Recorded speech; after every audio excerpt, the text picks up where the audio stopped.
Alright, retro video game enthusiasts, I'm going to talk today briefly about caring for your retro video game cartridges.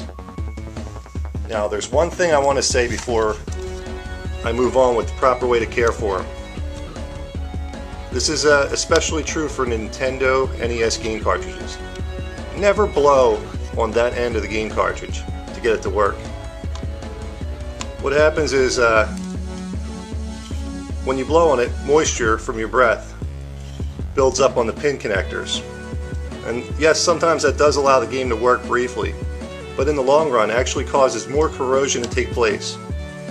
And it's a very bad thing in the long run. So you never ever want to blow on that end of the game cartridge. Now the proper way to clean a Nintendo NES game cartridge is with the proper tools. You're going to want Q-tips and rubbing alcohol.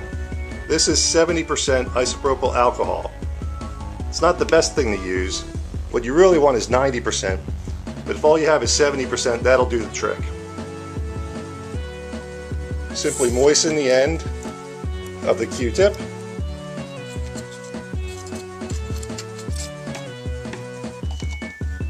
and aggressively scrub the pin connectors on both sides. If a cartridge is dirty, you'll get some black or gray residue on the Q-tip. After you're done scrubbing with the moist side of the Q-tip, you want to take the dry side and go over it once again. You can see a little bit of gray or black residue on the Q-tip. You want to continue doing this until the Q-tip is more or less white and unsoiled. That should do the trick.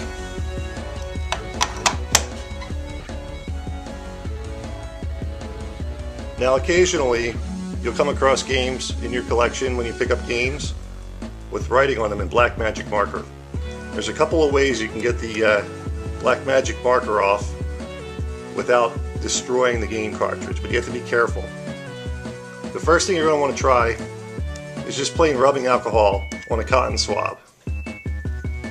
Now, if that doesn't take it off, you want to move on to a more aggressive technique. There's a couple of ways you can do this. You can use commercial products like this Mr. Clean Magic Eraser. You simply moisten the end and scrub. You can see, not a whole lot of scrubbing, and it comes right off. Another technique you might want to try is to take a dry erase marker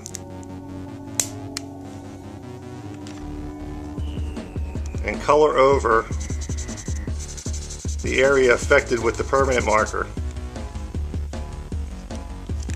and then take a dry cloth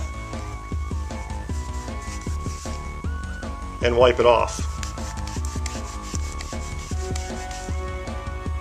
You can see that both methods are fairly effective.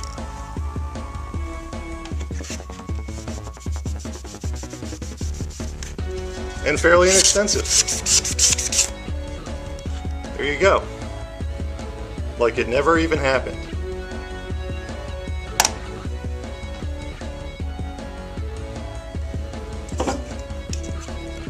I earned this. Cheers.